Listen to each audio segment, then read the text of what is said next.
Hello, everybody. This is Kevin back with Inspiring How You See That, and we're back again with another one of our exciting exploring segments. We like to share all these areas that we find, we discover, or we even heard about from you guys telling us. Make sure you do like and subscribe to these, so then that way we can continue, getting comments from you guys, and also you can check out some of the new segments we're putting out. This is the front lake area of the area we were going to check out, which is the mid-LOH-thie-än mines, the coal mines. And the reason why this is all green like that and has that color is because of the coal and the coloring and the minerals that were in still the ground.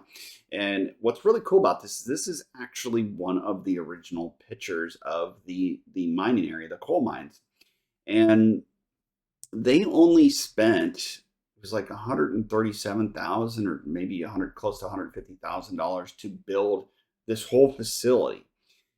This was the start of the coal and the railroads. I mean, as you see here, that's why I put that little placard there, the mid-LOH-thie-än mines and the railroads. This was one of the first and the most lucrative. They produced a lot of coal, and I believe it was per load, it was like $40,000. And I mean, back then was a lot of money. I mean, this was in the early 1800s. They were getting $40,000 for the cars. I believe there's 25, they have documented 25,000, almost 26,000 cars on the train line. And there was 84,000 tons of coal hauled each time that they would haul it out.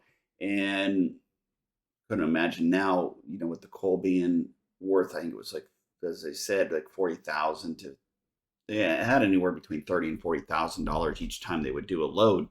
And they profited very, very well on this. I mean, this was a hard industry, a hard job.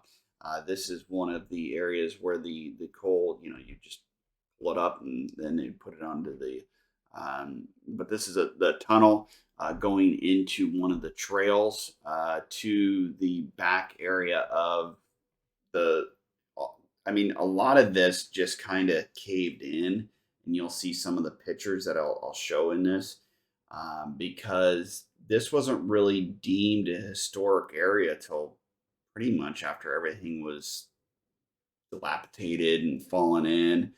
Because it only lasted until 1851, right before the Civil War. And you can only imagine once something kind of folds up, then they didn't really preserve it or worry about it or take care of it. And this is the train rail that goes back. I mean, the paths are all still there, and you'll see when we go up that that's the path we're using, is the train rail path. And this was one of the largest train rail coal distribution and coal train areas in Chesterfield, Virginia. And this is only what's left of that one main picture that you had saw. I mean, this was a huge, huge area. This was one of the coal storage building facilities, and there's really nothing left of it. And you can see when you go down into it, it's the area where they would back the trains into that area, or the cargo trains, and then just dump all the coal into them and then pull them out. So this was the main distribution kind of hub building. And then they had shown some of the others where the workers were inside the caverns of the coal mines, and I just couldn't imagine that. But you can still see, I mean, it's all caved in. I mean, but you can see where I believe this was the one port over here for the trains and coming in, and they would put those little carts and put the coal on there. But what was really interesting I found was, part of who started a lot of this coal system was the French, and back in the 1700s. So this was started way in the 1700s, and some of these areas were being discovered and picked up, but then this one was picked up and produced into the biggest coal area. And you could see, some of the pictures from back then. They're a little pixelated due to the age and the timing, but this is the train and the train rails. But now it's just all gone because they converted into, this is what the era in the 50s when they started doing steam.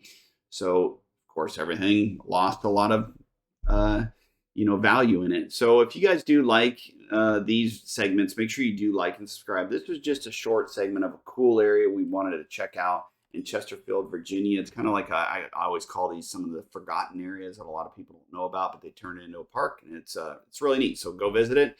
We'll see you guys in the next segment.